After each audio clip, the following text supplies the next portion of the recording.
they talk about like the British as a race, the French as a race, but they'd also then talk about like white people or white persons or white men. And I mean, initially, as we all know, citizenship in the United States was only available to white men, and that was like, or white persons, and that was literally the language. So I think that essentially, really, the issue of race was deliberately erased from, like, and I think that for a long time, just being in the majority, and like quite a distinct majority, in 1980, more than half of all counties in the United States were 98% white.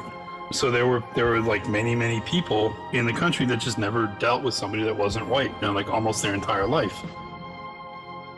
It's the thing that keeps sticking with me, and I think is a question that I think should be asked more, and maybe people don't want to ask it because they're afraid of what will happen. It's sort of like, where is like sort of the moral imperative to undermine that? Like, why is that considered a moral imperative? Because why did we all of a sudden decide to change our immigration laws? Like, whose interest was that in?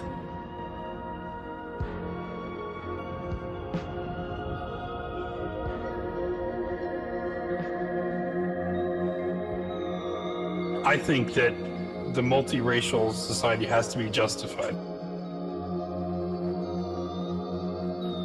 Like, the mixing has to be justified.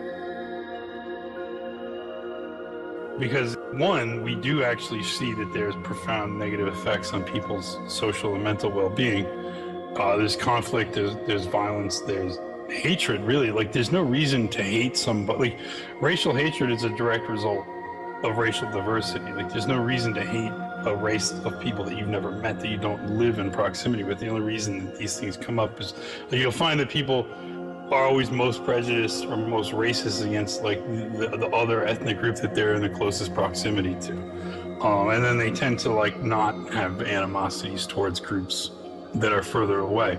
So I think that I think it has to be justified. Like, and I guess that's sort of what we were trying to get at when we were saying like, well, who benefits and what benefits from it. So I don't know that there's really any way to resolve this other than to urge you to try to examine it from that angle. Like, try to look at it from like the perspective of somebody who doesn't take it as a moral imperative, and you're trying to convince them that it should happen. They know the truth. They don't want to go into that black neighborhood. They know that this is what you're supposed to say about it, and that I'll get social rewards for saying this. So I don't think the empathy is really actually there. I think it's more the social conformity.